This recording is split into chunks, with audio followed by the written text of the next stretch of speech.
আল্লাহু তাআলা আনহা রাহমাতুল লিল আলামিনকে বলতেছে, আরে খাদিজা তো এমন একজন মহিলা যাকে আল্লাহ তাআলা স্বয়ং সালাম দিছে যে হে জিবরাইল, ওই যে রে মহিলাটা নবীজির স্ত্রী, যারে খাদিজারে গিয়া আমার পক্ষ থেকে সালাম জানায়, আমি রবের পক্ষ থেকে খাদিজাকে সালাম দিলাম। ওই খাদিজা নবীজির কাছে চোখের পানি ফাইলা ফাইলা জুড়ে জুড়ে চিৎকার করে আর কান্না করে, ওগো আল্লাহর হাবিব, আর বেশি দিন মনে হয় আমি দুনিয়ার মধ্যে থাকবো না, মনে হয় আমি দুনিয়া ছেড়ে চলে যাইব। ওগো আল্লাহর হাবিব, আপনার কাছে আমার কয়েকটা আবদার, এর মধ্যে 1 নম্বর আবদার হইল কবর জিন্দেগিটা আমার খুব ভয় হয়, কারণ আপনি বলেছেন যদি কোনো বৎকার কবরের মধ্যে যায় তখন নাকি কবরের 2 পাশের মাটি এমন ভাবে চাপ দেয় তার এক পাজরের হাড় আর এক পাজরের ভিতরে যে ঢুইকা যায়।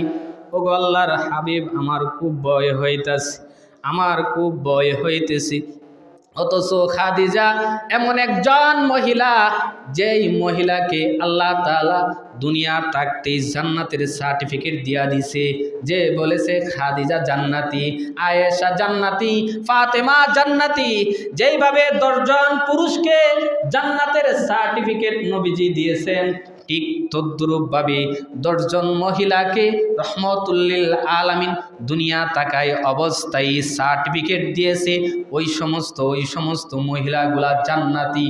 ওই খাদিজা কান্নে আর চিৎকার করে, ওগো আল্লাহর হাবিব, কবরের জিন্দেগিটা আমার কেমন হবে, কবরের জিন্দেগিটা আমার কেমন হবে, আমার ভয় হইতেছে, না জানি কবরের মধ্যে আমার আযাব শুরু হয়ে যায়।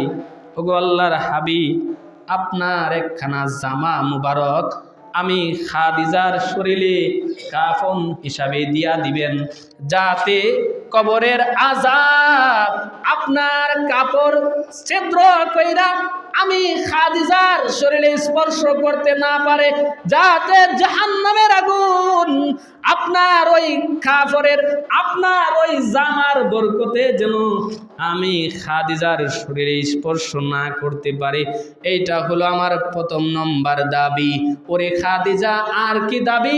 ইয়া রাসূলুল্লাহ, 2 নম্বর দাবি হইল, আপনি তো আমার স্বামী, আপনি নিজে কবরের মধ্যে নামবেন, কবরের মধ্যে নাইমা আপনার রহমতের কুলের মধ্যে আমি খাদিজার লাশটা নিবেন, আপনার কুদরতের হাত দ্বারা, আপনার ওই বরকতময় হাত দ্বারা আমি খাদিজার লাশটাকে কবরের মধ্যে রাইখা দিয়েন। আর কি রে খাদিজা? ইয়া রাসূলুল্লাহ, আরো কয়েকটা দাবি আপনার প্রতি। কি দাবি? ও রাসূল, ইয়া রাসূলুল্লাহ, আপনার পা মুবারক দ্বারা আমি খাদিজার কবরটা একটু ফাইরা দিয়েন, খাদিজার কবরের চতুর্দিক দিয়ে একটু হাঁটাহাঁটি কইরেন, আপনার পা মুবারকের দোলার বরকতে যেন কবরে আমাকে চাপ না দিতে পারে, আপনার পায়ের দোলার বরকতে যেন আমি খাদিজার শরীরে কোনো আযাব স্পর্শ না করতে পারে। ও খাদিজা, ঠিক আছে, আর কি দাবি? ইয়া রাসূলুল্লাহ, আরেকটা দাবি হইল, সমস্ত মানুষ আমাকে কবরের মধ্যে রাইখা দাফন কইরা সমস্ত মানুষগুলা কবরের মধ্যে মাটি চাপা দিয়া সবাই চইলা আসবে, ওই সময় আপনি আইসেন না, আমার ভয় হয়